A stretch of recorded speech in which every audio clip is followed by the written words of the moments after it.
अस्सलाम वालेकुम रहमतुल्लाह। जी मोहतरम, हमारा 21 जड़ी बूटियों वाला नुस्खा फिर से हम तैयार कर रहे हैं बहुत ज़्यादा मिकदार में। बहुत ज़्यादा भाई एमरजेंसी आर्डर देते हैं तो फिर एक एक बंदे के लिए तैयार करना, उसमें टाइम भी लगता है और अगले बंदे का टाइम भी ज़ाया होता है, हमारा टाइम भी ज़ाया होता है। जिसके अंदर आप देख सकते हैं कि ये सारी 21 की 21 जड़ी बूटियाँ जो है वो पड़ी हुई हैं, जिसके अंदर मूसली सफ़ेद है, सालब मिस्री, जिंजिंग रेड वाली, सालब पंजा, अकर करहा, बेमन सफ़ेद, सिंगाड़ा, माजू, सुरंजान शीरी, मोचरस, गोंद किकर, तिम्बर हिंदी, सतावर, बेमन सुरख। इसी तरह आप ये सारी जड़ी बूटियां देख रहे हैं। इसके साथ हम 21 जड़ी बूटियों वाला सफूफ तैयार कर रहे हैं, जो कि मुहर्रक, मुकव्वी, और जो लोग कहते हैं ना कि बहुत ही ज्यादा हम दवाइयां खा खा के परेशान हो गया, हमारे ऊपर कोई चीज असर नहीं कर रही, तो इंशाल्लाह ये वाला हमारा 21 जड़ी बूटियों वाला एक दफा नुस्खा इस्तेमाल करके देखें, जो कि हजारों नहीं लाखों लोग पहले इस्तेमाल करके इसको आजमा चुके हैं।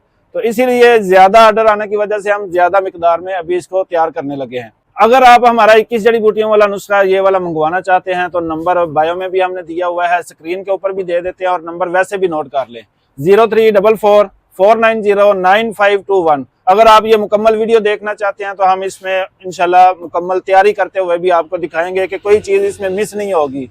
हम ऐसा नहीं करते कि दिखाएंगे कुछ और बनाएंगे कुछ और भेजेंगे कुछ, ऐसा नहीं है। इंशाल्लाह जो चीज़ें ये पड़ी हुई हैं सारी की सारी इस्तेमाल होंगी और सब का जो है वो हम सफूफ तैयार करेंगे।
ये लें जनाब, हमारा 21 जड़ी बूटियों वाला जो नुस्खा था, ये सारी चीजें हमने मिक्स कर दी हैं। इसके अंदर रेड जिंजिंग, व्हाइट जिंजिंग ये भी हम डालेंगे इसके अंदर, और इसके साथ साथ हम जो है सालब पंजा और सालब मिस्री, इनको हम अलहदा से कुटाई करके फिर इन सब जड़ी बूटियों के अंदर मिक्स कर देंगे। ये हमारा 21 जड़ी बूटियों वाला अल्हम्दुलिल्लाह पाकिस्तान के अलावा पूरी दुनिया में हमारा ये नुस्खा अल्हम्दुलिल्लाह चल रहा है और लोगों को बहुत ज्यादा फायदा हो रहा है। अगर आप लोग भी बिल्कुल नायाब, साफ सुथरी और अच्छी चीजें हासिल करना चाहते हैं तो हमारे बायो में दिए गए नंबर पर राब्ता कर लें। नंबर वैसे भी नोट कर लें 0344490951। अस्सलाम वालेकुम रहमतुल्लाह।